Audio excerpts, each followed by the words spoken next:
सास की इन्हीं बातों के कारण बहू सास की इज्जत नहीं करती।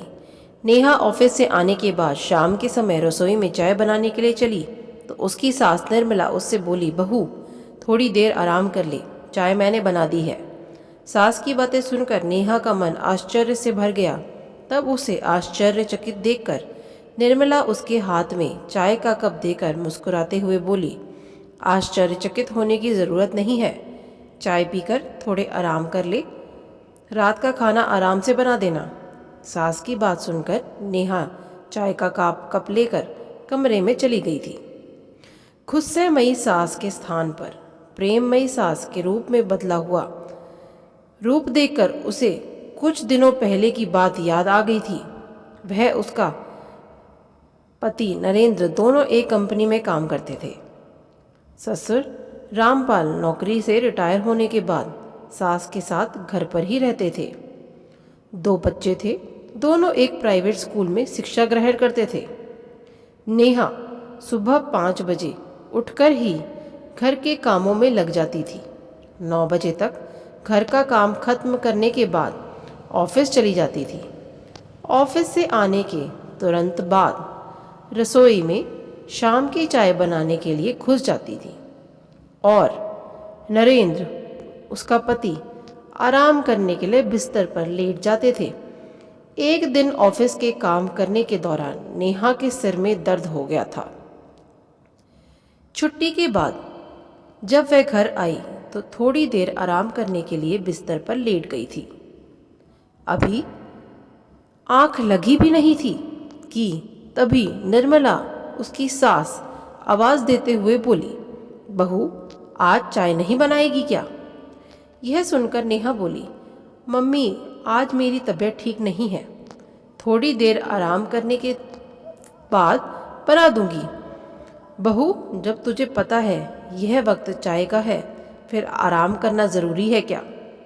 निर्मला ने थोड़े गुस्से में कहा तो उनकी बात सुनकर नेहा का मन दुखी हो गया था, क्योंकि ऑफिस से जाने के बाद वह कभी भी आराम नहीं करती थी और उनके पति ऑफिस से आने के बाद आराम करने के लिए तुरंत बिस्तर पर लेट जाते थे। आज उसकी तबीयत खराब थी, इसलिए वह आराम करने के लिए कमरे में चली गई थी।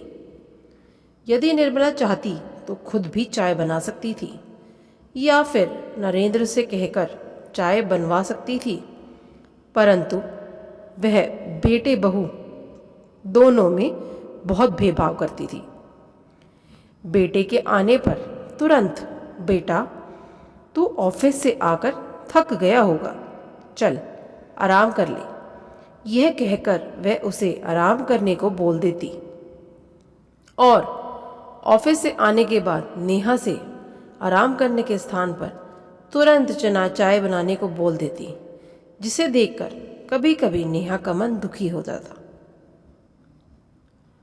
जिन्हें याद करके वह दुखी मन से बोली, मम्मी जी आपके बेटे तो रोज़ाना आराम करते हैं, मैं तो सिर्फ आज ही आराम कर रही हूँ, वह भी सर में दर्द होने पर। आज आप उनसे कहकर चाय बनवा लेती। अच्छा तो तू मेरे बेटे से चाय बनवाएगी? खुद आराम करके उसकी बराबरी करके, वह तो आदमी है और आदमी पत्नी के लिए परमेश्वर का समान होते हैं। औरत का फर्ज होता है कि पति की सेवा करने का, पति की सेवा करवाने का नहीं। मैं उसे चाय बनाने के लिए नहीं कहूँगी। निर्मला ने नेहा से कहा तो उस वक्त उसके ससुर रामपाल भी वहीं थे। पत्नी की बात सुनकर वह गुस्से में बोले, बेटे बहू में इतना फर्क करना ठीक नहीं। यदि पति परमेश्वर होता है तो पत्नी भी लक्ष्मी और अन्नपूर्णा का रूप होती है।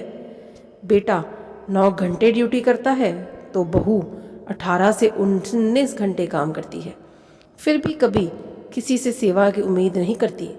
जब कभी तुम्हारी तबीयत खराब होती थी तो मैं बिना कहे तुम्हारे लिए चाय बना देता था और खाना बनाने में और घर के काम करने में तुम्हारी मदद भी कर देता था। तब तुम खुशी खुशी मेरे हाथ की चाय पी लेती थी। उस वक्त तुमने कभी नहीं कहा पति परमेश्वर होता है। आज जब बहू के सिर में दर्द है तो बेटे को दुख में पत्नी की सेवा करने की शिक्षा देने की बजाय उसके मन में भेदभाव का विष घोल रही हो? यदि बेटे से चाय बनवाने नहीं चाहती तो तुम खुद भी तो चाय बना सकती हो। बहू के आने से पहले भी तो तुम घर का सारा काम करती थी। अब दिन में एक बार चाय बनाने में भी तुम्हें शर्म आती है? तुमसे नहीं बनती तो मैं बना देता हूँ। मेरे लिए बेटा बहू बराबर है। सास की इन्हीं बातों के कारण तो बहू सास की इज्जत नहीं करती। पति की बातें सुनकर निर्मला शर्मिंदा हो गई थी। वह नेहा से बोली, बहू तू आराम कर ले, चाय बनाकर लाती हूँ मैं, और नरेंद्र को समझाऊंगी कि वह भी तेरे लिए चाय बना दिया करे और घर के कामों में तेरा हाथ बटा दिया करे। पत्नी पत्नी दोनों का दर्जा बराबर का होता है। मैं अभी नरेंद्र से कहकर तेरे लिए डॉक्टर से पूछकर सर दर्द की गोली मंगवाती हूँ। सास की बातें सुनकर नेहा के चेहरे पर मुस्कान आ गई थी। बहू चाय ठंडी हो रही है, तूने अभी तक पी नहीं?